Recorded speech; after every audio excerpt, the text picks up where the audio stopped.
Beautiful work. And as such, The heart you broke. If you should find yourself overcome by hunger for the heart, then seek the decrepit church.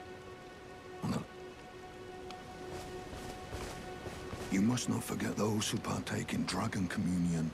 Their hunger for dragon until the flood, the strength. it's no surprise.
Hello? Might I bend? My name is Irina. The servant's there. But I swear, my good father decided him. The servants, they've since come. I fear it's no lease. Would you mind taking my soul wish, please?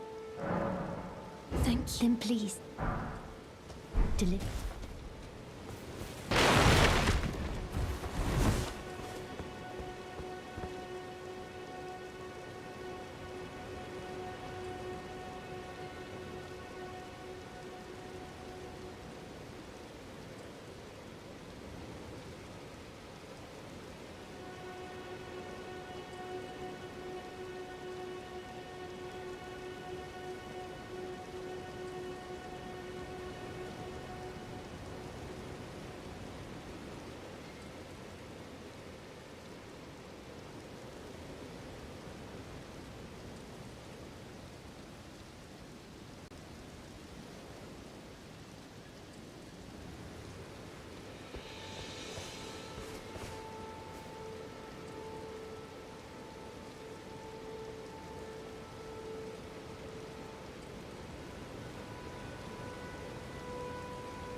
Here's my first thought is I'm not going nowhere to fight none of these wars for these politicians. I'm staying at home, and when the war comes to Arkansas, I will dig my boots in the ground and I will die for everything I love. And I will fight for the people that I love, for the land that I love, and the way of life that I love. There's been so much political corruption in that area. You got Biden and his son making a ton of money off of and using our tax dollars to bribe their people. That's treasonous in my opinion. So you got Hunter Biden and his son using our tax dollars. Hey, if Ukrainian government, if you don't do this, we're taking your tax dollars. He shouldn't be giving our tax dollars to that country anyway. We got veterans out here sleeping on the street, and you're going to give our freaking tax dollars to these Ukrainians and all this. Brother, I don't know what's going on over there, but I'm not going over there and fighting, and God bless anybody that's over there fighting, and I hope that this gets solved. And man, I don't like war. You know what I mean? I don't want people dying. I think it's fair to say that what he is saying, a lot of people are thinking. That, of course, is Bryce Mitchell, who now is 15-0 after a spectacular performance in yesterday's UFC pay-per-view event. Welcome back, beautiful and amazing human beings. podcast here of wearechange.org, and we have a lot of very complicated, serious situations to break down to you, as of course the situation in Ukraine is escalating and becoming that much worse off for the poor people caught up in this insanity and madness, which is bound to get a lot worse before it gets any better. This, as people are seeing the true reality of what has been described as a failure of civilization, and as a lot of people are hoping for de-escalation, we're only getting escalation. And this is why I think Bryce's words in the beginning of this broadcast spoke to so many people, as of course many people don't want war and just want it to end. I think it's also fair to say that the UFC is one of the few sporting leagues that allows their athletes to express what they want without the fear of being punished for it. This fighter also made some very interesting comments about the U.S. Federal Reserve, detailing how 13 board members have voting power on the value of the dollar. And with Bryce's career becoming more bright in the UFC, it's going to be interesting to see what else he has to say to the world. Now, if you remember, not so long ago, last year in July, we did specific videos about Cyber Polygon, a program by the World Economic Forum that was drilling, practicing, and doing cyber virtual war games in order to practice for an alleged worldwide cyber attack. They did this drill with Russia, and as many people have said, the World Economic Forum definitely has a knack for predicting the major problems facing the world. We told you to keep an eye on this specific war game, on this Event 301-like scenario, as of course it could potentially be a key indicator of things to come, as today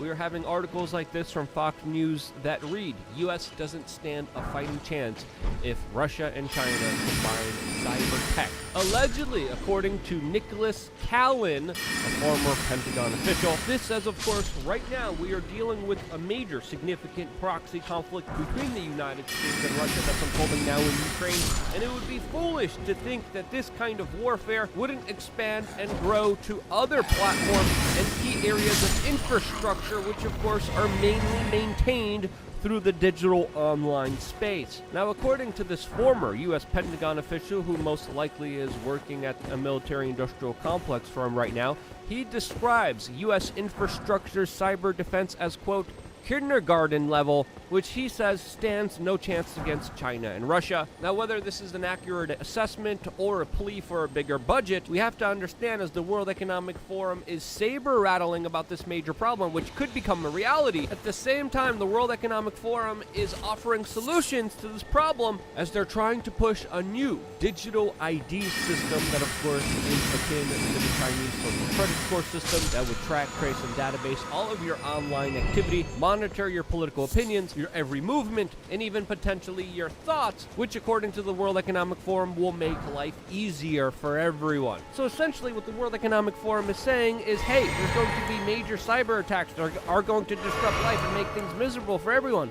But hey, also, upload all of your information and trust us and put more of your life into the digital realm, since, you know, it's going to be so convenient to depend on centralized, highly political institutions that, of course, are controlled by special interests and punish people for simply being born in the wrong country, as the people of Russia are learning today, as Visa, along with MasterCard and other major financial institutions, have fully pulled out of Russia, suspended their operations. Any Visa cards issued in Russia are no longer able to work outside of their country. Any card issued outside of Russia will no longer work inside of that country. This, as many individuals have just had their lives uprooted to punish them for the horrible decisions of their government. And a lot of this seems like rich people in the United States wanting to punish rich people in Russia by only punishing poor people, as of course overwhelmingly these actions will affect predominantly just the average person living in Russia, like this person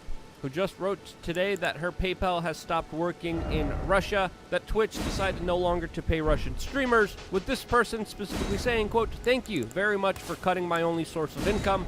I am sure this will solve all of the world's problems. And it's not just Twitch and PayPal, it's also CNN, Disney, Facebook, Pepsi, and other adult websites that have fully pulled out of Russia, which is leaving some people questioning if this is actually a punishment. This as Russian banks are now just switching over to the Chinese banking system and their card system, UnionPay, which is the second largest and growing fastest global credit card network, which is only going to grow and get more of a market away from the US dollar because of these actions made by the United States. It's also important to note that a few years ago we were reporting to you about how Putin was buying a large sum of gold. It looks like he was doing this in preparation for this very situation that he has put himself in right now. And throughout all of this, it's also important to know that a lot of people are just buying VPNs, virtual private networks, spoofing their locations to not be in Russia in order to still be able to consume all the products and services that are banned in Russia. As right now,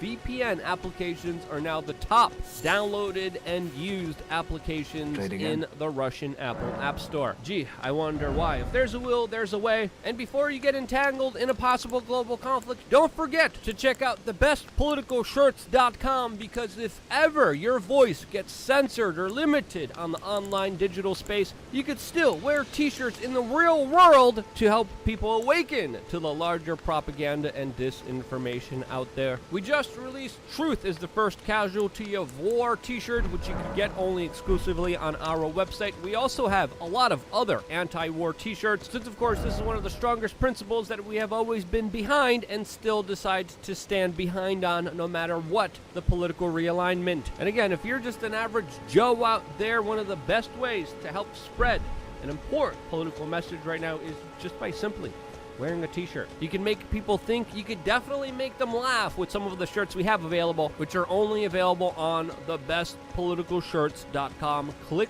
the link down in the description below to see the new shirts that we release at least once a week. We got a lot more bangers coming your way, and oh boy, there's even some shirts that we cannot show you here on this platform. Thebestpoliticalshirts.com. Hope to see you there. Now, I think it's very fair to say that the coverage from the U.S. corporate media during this conflict in Ukraine is a lot different than their coverage of the conflict in Syria, in Libya, in Somalia, and a lot of other places around the world where there are ongoing conflicts. But one thing that is true, whenever you have conflicts, whenever you have war, you have atrocities, you have war crimes, you have civilian casualties, you have the lives of innocents being lost, and this is why, again, we are always strictly anti-war. Those people didn't deserve to get hurt or punished or have their lives ended over, of course, the political ambitions of bureaucrats that want to use this situation in order to get more power. And it's important to note here that some people within the U.S. government, specifically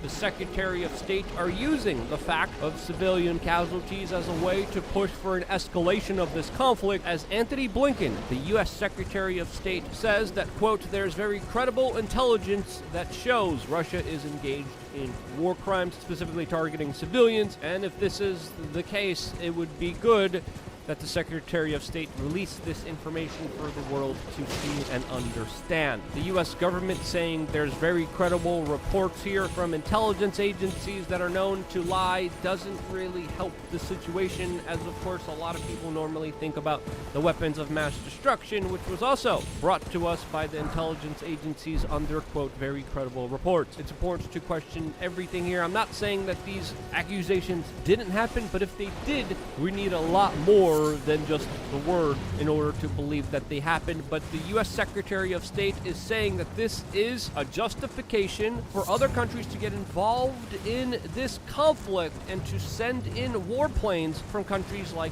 Poland. This, of course, would involve a U.S. NATO ally country getting involved in this conflict, getting NATO involved, and of course expanding the field of conflict, endangering the lives of more people here. A major escalation. This, as just moments ago, the Secretary of State just announced that NATO countries have the, quote, green light to send fighter jets to Ukraine in order to, of course, attack the Russians. Now, how will some NATO countries respond? Will they be sending in their troops? Well, if they do, expect this situation to get more out of hand than it already is, as already a lot of foreign individuals are getting involved in this conflict, as we're getting reports from the Ukrainians that allegedly 16,000 foreign nationals have volunteered to come into Ukraine and joined their international legion to fight against Russia. There's also accusations against this legion being specifically mercenaries from private military contractors. It wouldn't surprise me if this was the case, but we have yet to see any evidence suggesting this to be true. Now again, with war, there's going to be atrocities all around, as we are also getting the latest reports of a Ukrainian peace negotiator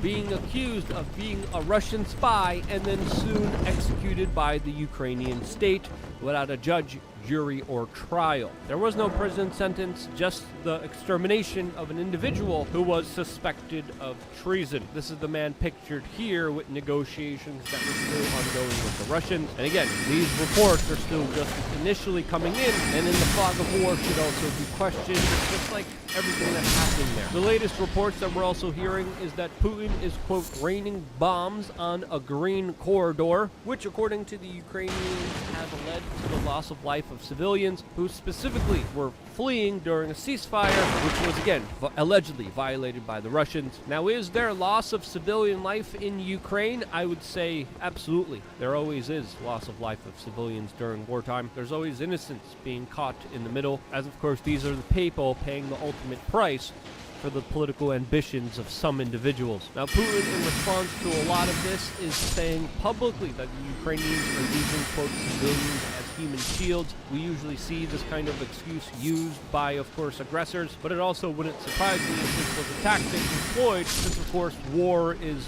dirty, and who knows what in the world is going on here, as of course there's been a lot of disinformation, a lot of propaganda, as even the New York Times writes about how unverified stories like the Ghost of Kiev, which came from footage from a video game that was propagated all over social media, is, quote, a key part of the Ukrainian war plan as they, quote, try to keep morale high. The New York Times also led a report saying that Russians were launching a full-scale assault on civilians and people specifically protesting them, with later one of their reporters saying that the Russian soldiers were not really shooting them, as previously reported they were, but shooting in the air in order to disperse the protests so their military vehicles could walk through. There's a big difference with this reporter saying that Russian soldiers are shooting protesters and civilians to, of course, shooting in the air in order to disperse them. And again, facts matter here, and this type of lazy reporting, this type of lazy journalism doesn't help anyone, especially the people of Ukraine that are caught in the middle of this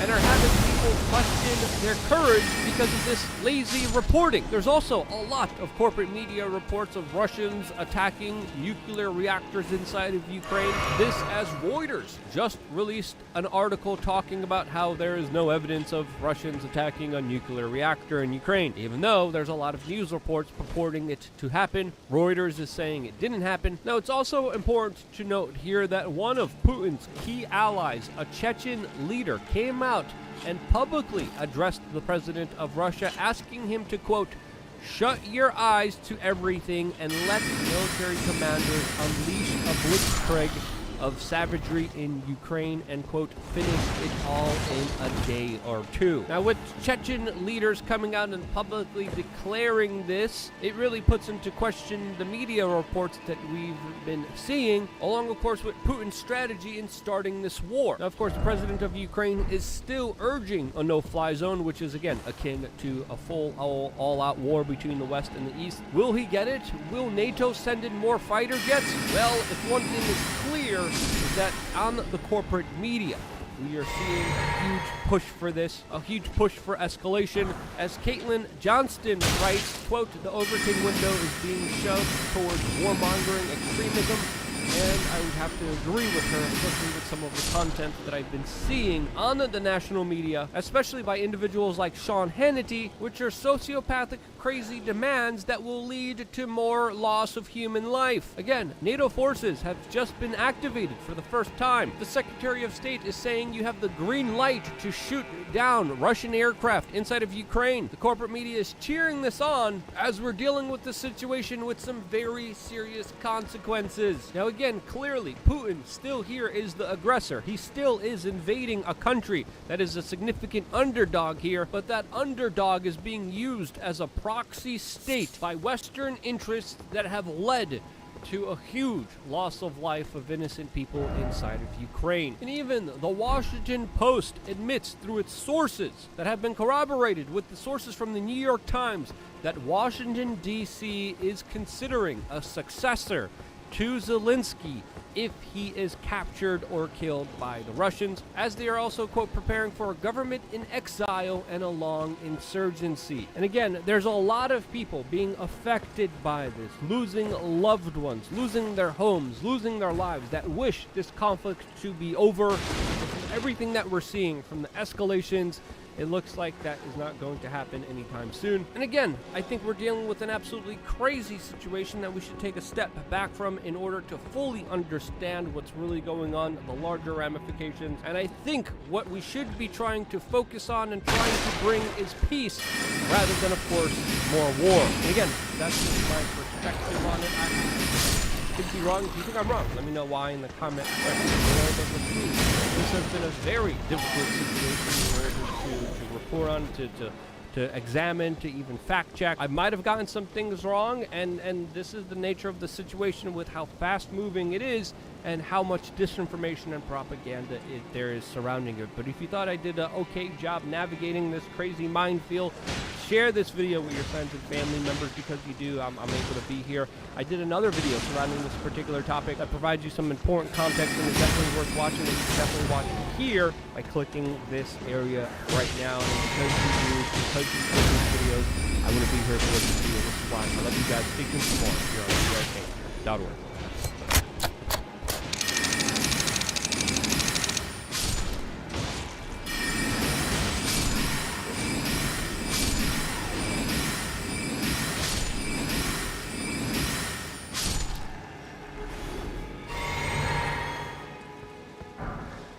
Let's talk about free speech and censorship. You don't build a company like this unless you believe that people expressing themselves is a good thing. Let me ask you as a father, does it weigh heavy on you that people get bullied on social networks? I care a lot about how people feel when they use our products, and I don't want to build products that make people angry. Why do you think so many people dislike you? Some even hate you. And how do you regain their trust and support? The following is a conversation with Mark Zuckerberg, CEO of Facebook, now called Meta. Please allow me to say a few words about this conversation with Mark Zuckerberg, about social media, and about what troubles me in the world today, and what gives me hope. If this is not interesting to you, I understand. Please skip.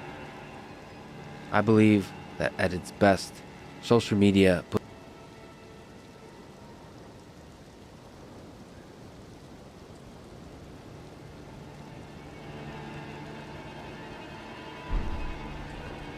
The world is a rich and dynamic place. We have so many new pieces of research, from adventure and exploration to discovering wrongs that should be righted. So today, here at Unexplained Mysteries, we will be taking a look at 3 recent discoveries.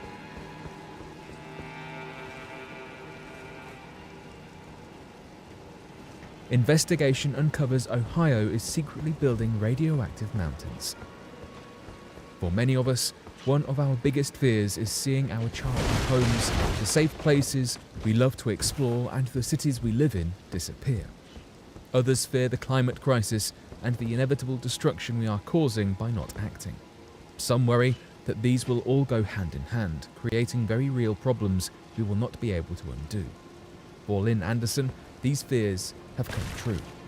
When Anderson ventured back home to eastern Ohio, where she had spent her teenage years wandering and exploring the uneven ground beneath her feet, following trails and swimming in the quarry lake, she found a very different story than the one she had left. A lot had changed between the summer of 1972 and the summer of 1997. She could not take the same paths she had as a child. She could not revisit the sites of fond memories. She could barely recognize the land where she had grown up.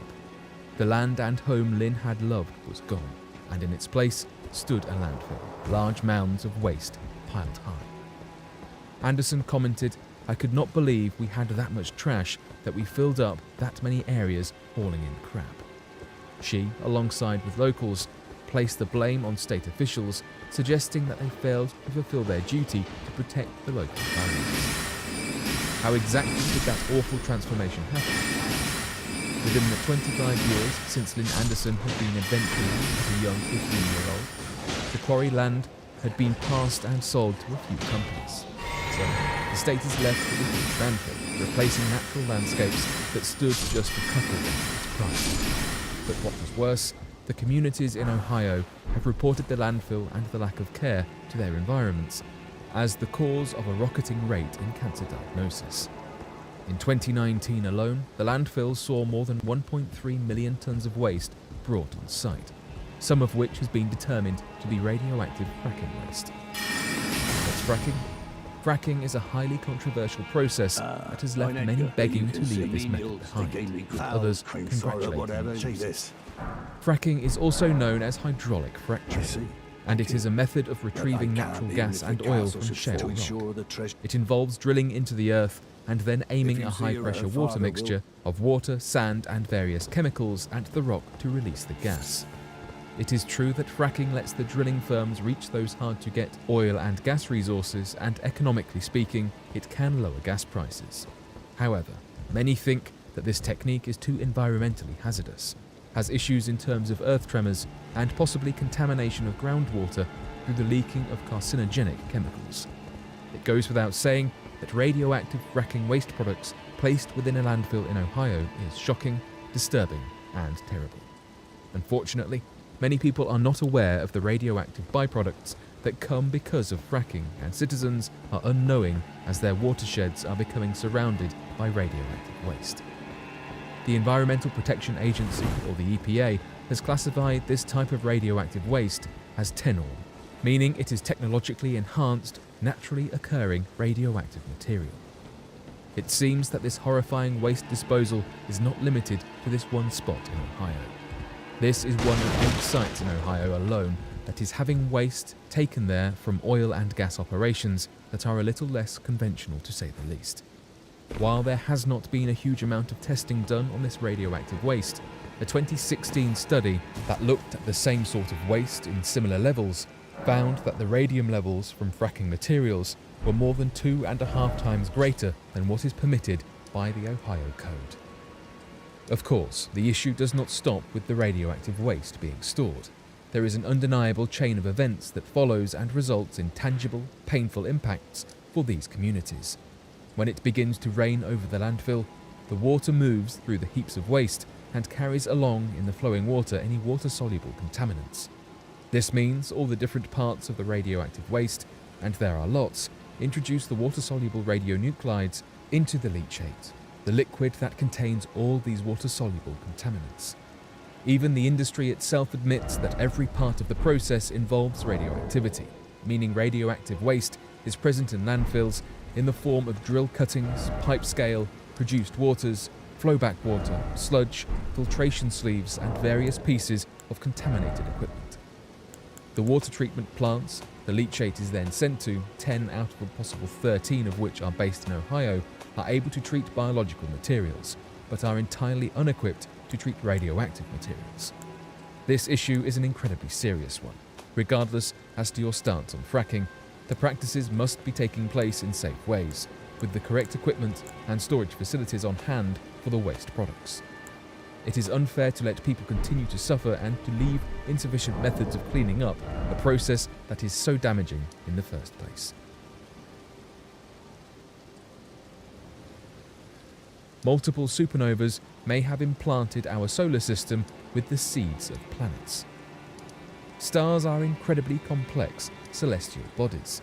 They go through multiple phases during their lifetime, all of which can determine the next one. They certainly look pretty.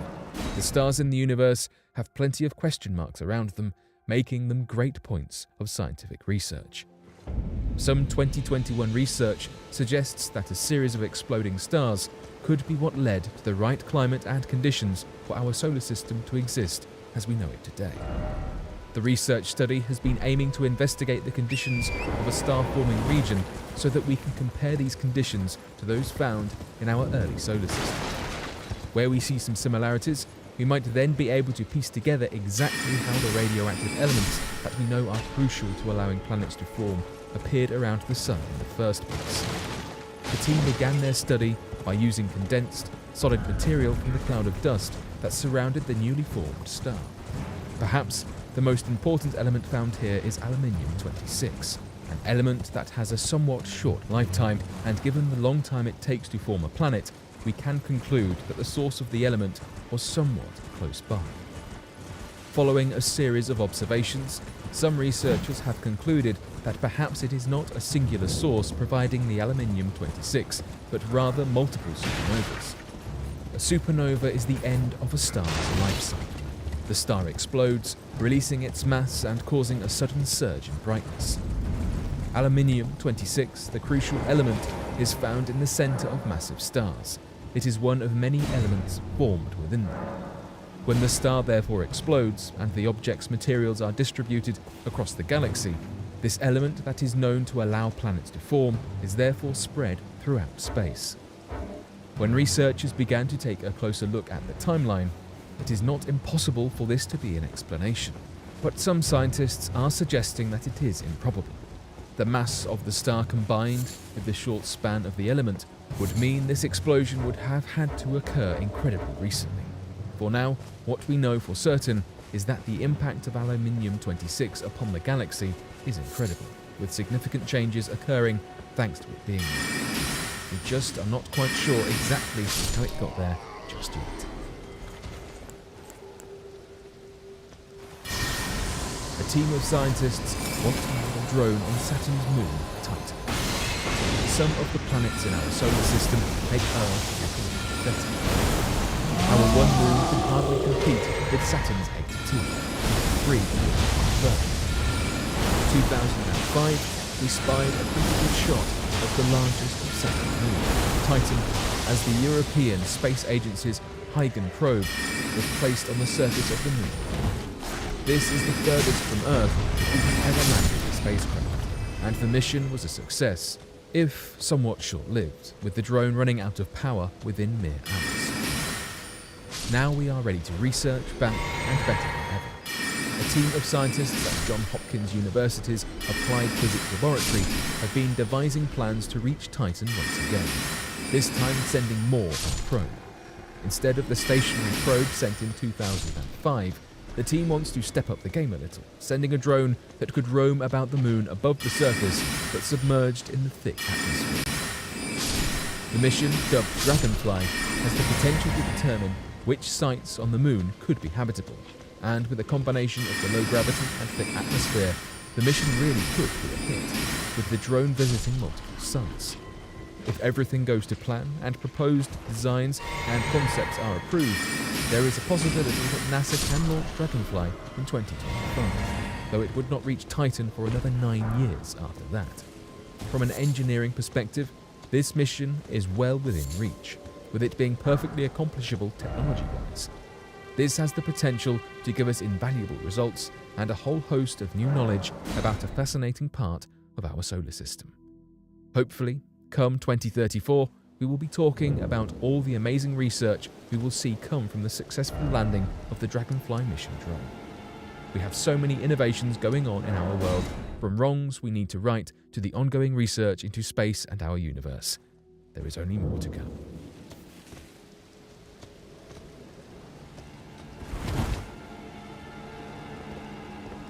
But what do you make of these interesting discoveries? Be sure to let us know your thoughts in the comment section below and help us by growing this community while working to solve these unexplained mysteries. Thank you for watching, and don't forget to subscribe for more videos.